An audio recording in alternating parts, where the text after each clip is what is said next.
So let's discuss few more solved examples from example number 9, Bohr model, and then we'll take one of the questions that I've discussed in the lecture, that is from the sheet. So सवाल है ये, the energy needed to detach an electron of a hydrogen-like ion in ground state is 4 Rydberg.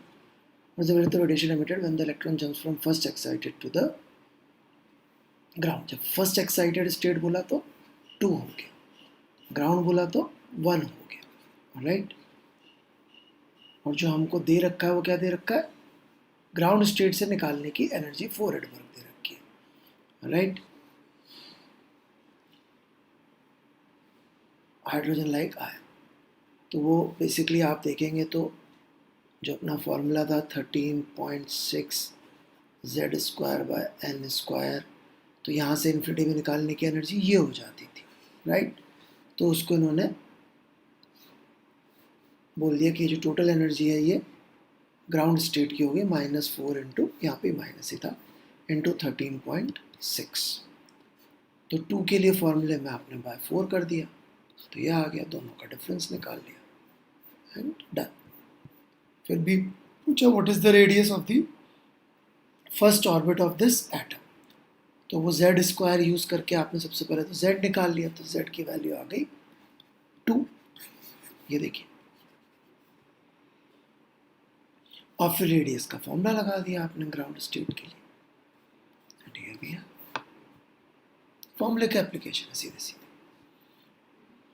Hydrogen sample is prepared in a particular excited state. Of photons of energy 2.55 electron volt get absorbed into the sample to take some of the electrons to a further excited state B. तो quantum state बतानी है ए और B की, तो basically 2.55 जो है वो दो स्टेट्स के बीच का अंतर होगा। This must be equal to e b minus e a से बी में जा रहा है ना, तो वो तुक्का मारना है कौन सा होगा, हाइड्रोजन बोल ही दिया, तो हाइड्रोजन के सारे नंबर लिख लिए। अब तो अपन को देखना पड़ेगा 2.55 किस में अंतर आ रहा है, तो 2 से 4 का अंतर है। इस तरह की सवाल हो तो वेरी वेरी इजी चैप्टर।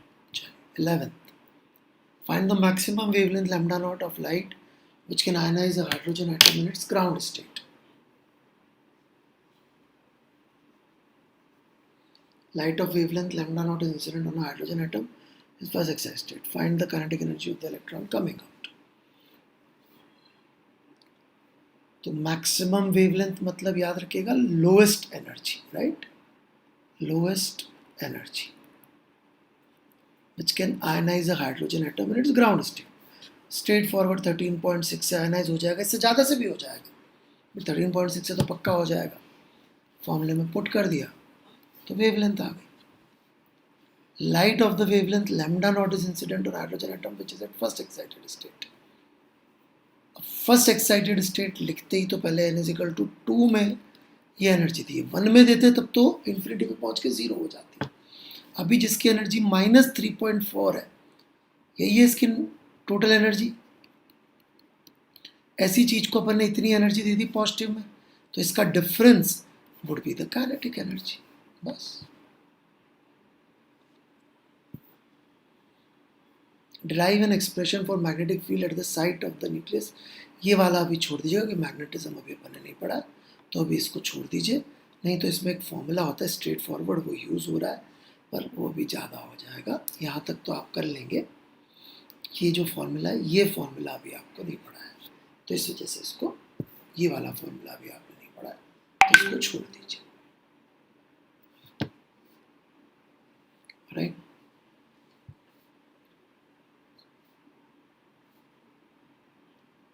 अब ये अज्यूम करके ये कुछ भी नया आइडिया दे सकते हैं, कि जेई में भी ऐसे सवाल आ जाते हैं कि 2 इलेक्ट्रॉन्स न्यूक्लियस के इतना पास है, ये कह रहा है कि एसेंशियली ये +3e था न्यूक्लियस पे चार्ज, और ये कह रहा है जो -2e है,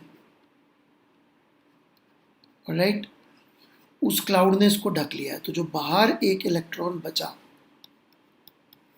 राइट, उस इलेक्ट्रॉन को यहाँ पर नेट कितना दिख रहा है, +e दिख रहा है।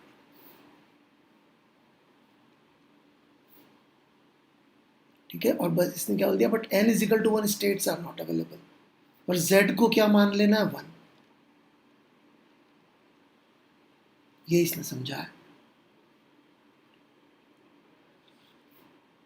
फॉर्मूला वो कोई आ जाएगा जहाँ z आता था, पर लोएस्ट एनर्जी जो है वो n इज इक्वल टू 2 की लिख देंगे, ये है सवाल।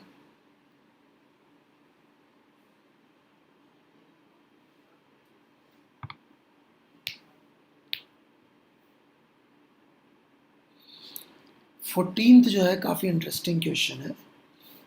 ऑलराइट, इसमें क्या कर रहे हैं, इसमें इलेक्ट्रॉन की जगह कोई और चीज़ दे रहे हैं। Alright,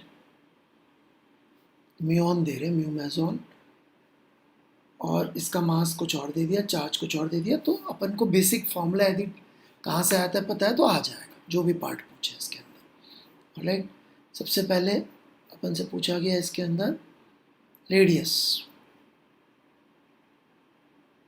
find the value of the radius of the same as the first program. चलिए, तो वो तो रेडियस, तो अपने रेडियस के डेरिवेशन के लिए दो फॉर्मूले यूज़ किए थे। ऑलराइट, क्वांटाइजेशन रूल लगाया था, इसको सॉल्व कर दिया रेडियस के लिए, तो ये आ गया। बेसिकली यदि आपको याद हो मास कहाँ आता है तो उससे भी काम चल सकता था। Right, so this is what we have.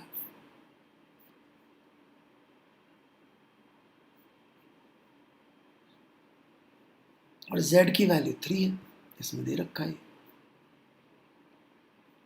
Charge इसका एक इलेक्ट्रॉन का है, परंतु न्यूक्लियस का चार्ज +3 था, तो z की वैल्यू +3 पुट कर दी, m की वैल्यू वाली पुट कर दी, तो ये एक अलग फॉर्मूला आ गया। और अपन को हाइड्रोजन का आता ही अलग से ये वाला फॉर्मूला बेसिक से, उसको इक्वेट करके सॉल्व कर दिया।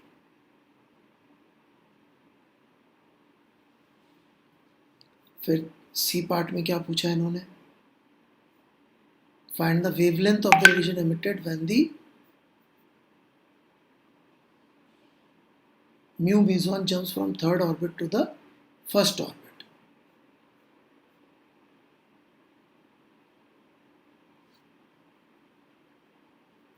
राइट, तो थर्ड से फर्स्ट पे जंप कर रहा है म्यू मेजॉन। राइट, तो काइनेटिक एनर्जी के लिए अपन को सबसे पहले फॉर्मूले बनाने पड़ेंगे nth वाले, तो mv² by half mv², v का फॉर्मूला ऊपर से लिया, ये मिल गया। पोटेंशियल जी का फॉर्मूला अपना जो होता है वो सीधे सीधे लिख दिया, और सॉल्व करके अपने टोटल एनर्जी का नया फॉर्मूला बना लिया।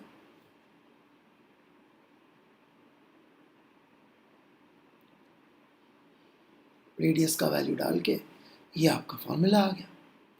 Once you get this formula, अब इसके अंदर आप n का वैल्यू पुट कर लीजिए, तो ग्राउंड स्टेट का आ गया, और सेकेंड एक्साइटेड स्टेट या जहाँ की बात करिए n पुट कर दीजिए, तो डिफरेंस आपने निकाल लिया, इतना आ गया।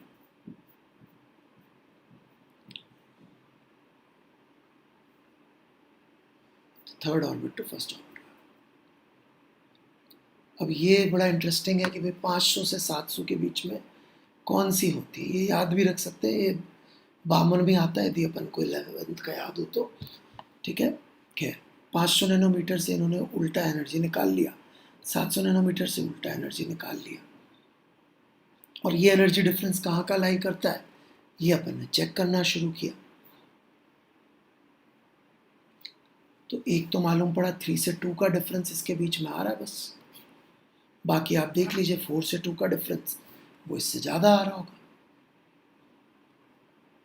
4 से 2 का डिफरेंस जो है वो 2.44 से ज़्यादा आ रहा होगा, तो बस यही हो गया।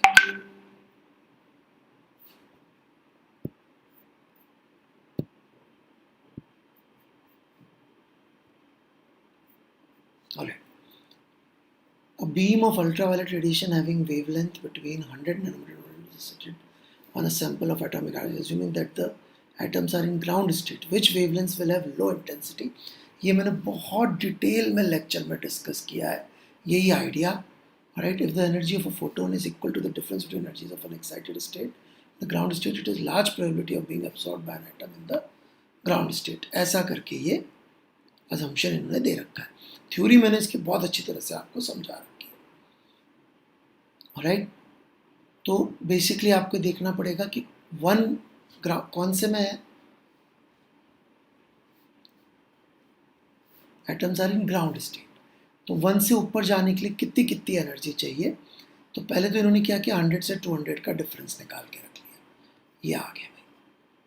ऑलराइट, अब अपन ने देखा 1 से ऊपर जाने के डिफरेंसेस, ये पूरा क्लास में कराया था मैंने। तो 1 से 2 का डिफरेंस आ गया इतना, 3 से 1 का आ गया इतना, 4 से 1 का आ गया इतना।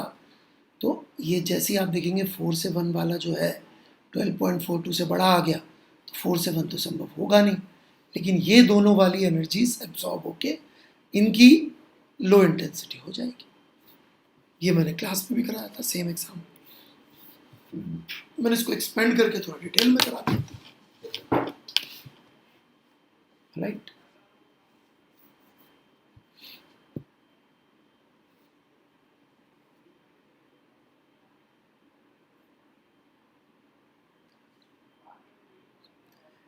इसके लिए वर्मा जी का सॉल्यूशन समझ लीजिए थी आपको। 11th का कुछ बच्चों ने मुझसे रेस्ट मास और सी फ्रेम वाला सवाल फॉर्मूला शायद उनको नहीं आता पूछा था, बाकी क्लास में पूरा डिटेल में डिस्कस किया था। और राइट, तो यहाँ क्या हो रहा है कि न्यूट्रॉन आके टकरा रहा है अभी हाइड्रोजन एटम से। अभी जब ये आके टकरा रहा है तो हमने जो इसके पहले था उसमें मोमेंटम कंजर्वेशन कंसिडर नहीं किया था। और राइट, लेकिन यहाँ मोमेंटम कंसिडर करना पड़ेगा। तो ये अपन ने मोमेंटम को अकाउंट में लेके ये इक्वेशन लिखी, और एनर्जी को लेकर लिखेंगे तो जो काइनेटिक एनर्जी लेके आ रहा था, फाइनली दोनों की काइनेटिक एनर्जी प्लस ट्रांजिशन में जो चली गई एनर्जी, इनको साइमल्टेनियसली सॉल्व किया, क्वाड्रेटिक वगैरह लगाया, ये रिजल्ट आ गया। ये रिजल्ट बहुत तेजी से आ सकता था यदि हमको सी फ्रेम से आता, और वो सॉल्यूशन मैंने क्लास में दिया हुआ है। Light corresponding to the transition 4 to 2 in a hydrogen atom falls on cesium metal. Find the maximum kinetic energy of the photoelectrons emitted.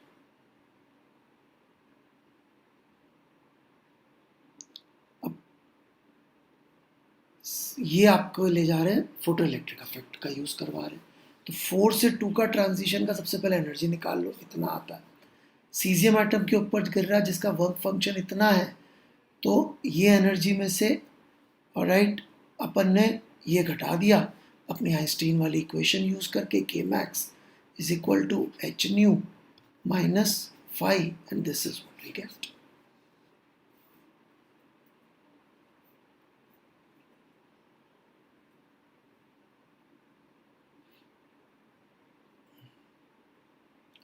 अब ये बोर पॉस्टुलेट लगवा रहा है अलग से, बाकी जो कह रहा है वो अपन को सोचना नहीं है। ओके, वो बोला पोटेंशियल का फॉर्मूला होगा, अपन नहीं लॉजिक जा सकते। ऐसे जेई में बहुत सवाल आएंगे जहाँ पर वो कुछ एजम्पशन दे के जो अपन को पढ़ा है वो लगवाएंगे। तो एक तो इक्वेशन अपन फोर्स की इससे निकाल सकते हैं, m v square by r की बजाय ये कुछ और आ गई, एम ओमेगा स्क्वायर आर आ गई फोर्स की इक्वेशन। राइट, तो यह आ गया एक formula, omega is some constant.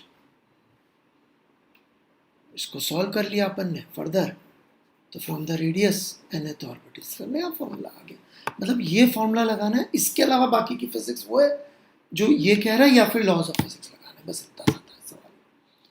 So these were the few solved examples of HCV। हमने सारे डिस्कस किए, आप पेन चला के इन्हें करिए। आई एम गारंटीइंग यू कि इससे इजी चैप्टर नहीं मिलेगा आपको। राइट, फिर मैं अगले पार्ट ऑफ लेक्चर में HCV के जो 2-3 अच्छे सवाल हैं उनका डिस्कशन और ले लूँगा। राइट, तो एक तो मैं आपको सवाल भी बता दूँ कौन से वाले हैं।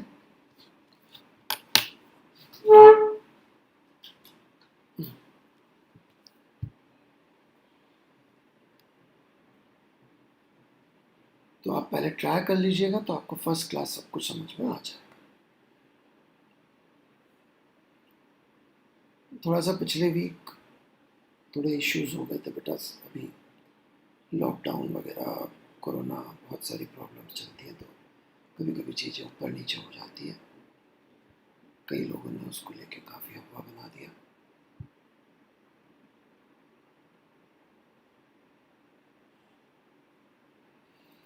एक तो हम डिस्कस करेंगे एक्सरसाइज का क्वेश्चन 39, ठीक है, इसी चैप्टर का।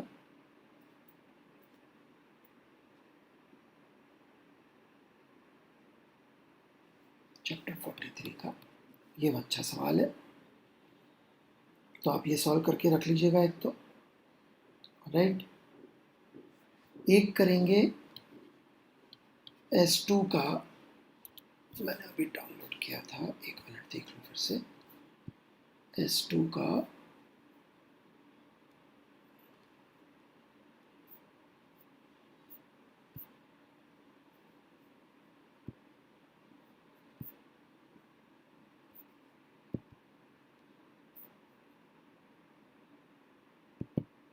नाइन्थ ही है, बट एक बार कंफर्म कर लो।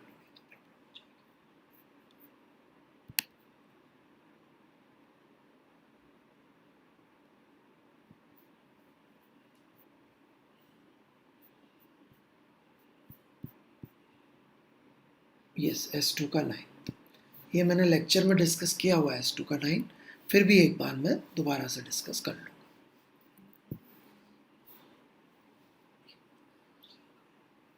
ओके,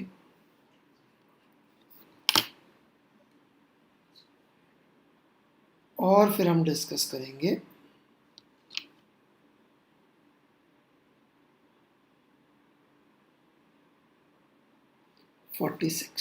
एक्सरसाइज का, ठीक है।